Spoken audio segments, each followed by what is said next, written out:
Hello बच्चों, let's read this question. Which of the following pairs gives positive tolerance test. इस question में बताना है कि इनमें से कौन सा पेयर पॉजिटिव टॉलरेंस टेस्ट देगा। So please note the key concept of this question that hemiketals group gives positive tolerance test। अगर हेमिकेटल्स की जनरल रिप्रेजेंटेशन की बात करूं तो लेट सपोज ये कार्बन है और इस एक कार्बन पर एक ईथर और एक एल्कोहल ग्रुप अटैच्ड है। फर्दर ये कार्बन दो अल्काइल ग्रुप से अटैच हो सकते हैं। ये है हमारा हेमिकेटल। अब इसी का एक स्पेशल केस होता है जब आर डैश या आर डबल डैश में से कोई एक हाइड्रोजन हो जाए तो उसे हम कहते हैं हेमी एसिटल। नाउ अब हमें सारे स्ट्रक्चर्स को ड्रॉ करना होगा जिससे हमें पता चल सके कि क्या उनके पास हेमी कीटल ग्रुप है या नहीं। तो फर्स्ट ऑप्शन है हमारे पास है ग्लूकोज एंड सुक्रोज।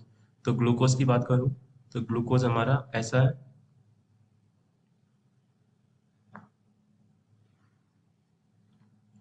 वन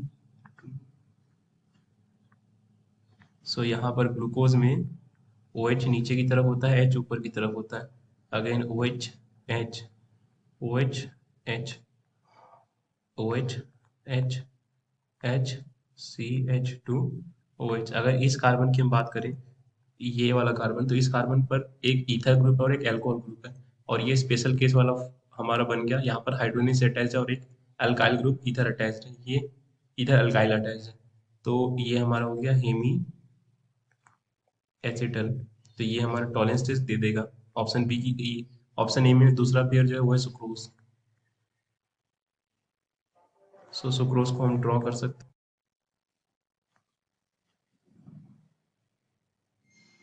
हैं। ये रहा हमारा सुक्रोज। ये यहाँ से ऑक्सीजन से कनेक्टेड है दूसरे।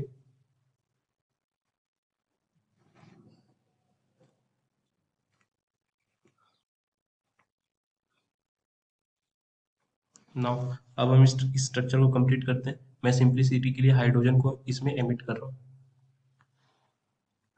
यहाँ ओ एच, यहाँ ऊपर की तरफ O H, O H, then यहाँ O H, C H two, O H, C H two, O H down side, और ये ऊपर की तरफ ओ एच।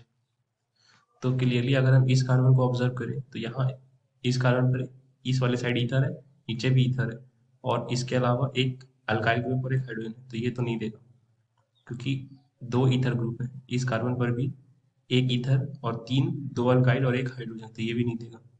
इस कार्बन पर एक ईथर, एक हाइड्रोजन और दो अल्काइल, ये भी नहीं देगा। यानी ये एक ऐसा पेयर इसमें एक दे रहा है और एक नहीं दे रहा है। तो इसका मतलब ये हमारे सॉल्यूशन में नहीं आएगा। नाउ बी, बी में ग्लूकोज एंड फ्रक्टोज है। ग्लूकोज को हमने देखा, ग्लूकोज तो पॉजिटिव टेस्ट दे रहा है तो ग्लूकोज तो आ जाएगा। सेकंड फ्रक्टोज, तो इसके लिए फ्रक्टोज का स्ट्रक्चर ड्रॉ करना होगा।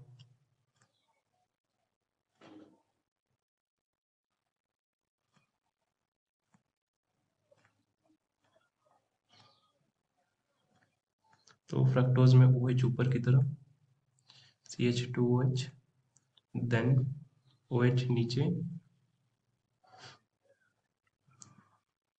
Then O H, O H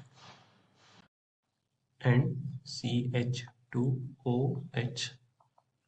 अगर हम इस कार्बन को देखें, ये वाला कार्बन को, तो इस कार्बन पर एक अल्कोहल ग्रुप अटैच्ड है और एक ईथर ग्रुप अटैच्ड है। तो इसका मतलब ये जो टेस्ट दे देगा, ये एक ऐसा पेयर था इसमें दोनों ही ग्रुप इंडिविजुअली टॉलरेंसेस दे रहे थे, यानी ये हमारा सॉल्यूशन हो जाएगा। ऑप्शन सी की बात करूं तो सी में हमारे पास है हेक्सानल एसिटोफिनोल। हेक्सानल 1 2 3 4 5 एंड 6, ये हमारा हेक्सानल है। एंड देन ये तो एल्डिहाइड टेस्ट दे देगा। ये रहा एसिटोफिनोल, टोन और टॉलेंस टेस्ट कीटोन्स नहीं देते, तो ये भी सॉल्यूशन में नहीं आएगा। एंड डी की बात करूँ तो डी में हमारे पास फ्रक्टोज एंड सुक्रोज है। फ्रक्टोज देगा, सुक्रोज नहीं देगा। हमने पिछले ऑप्शंस में देखा। The only correct option of this question is option B. I hope आपको ये कॉन्सेप्ट समझ आया। Thank you.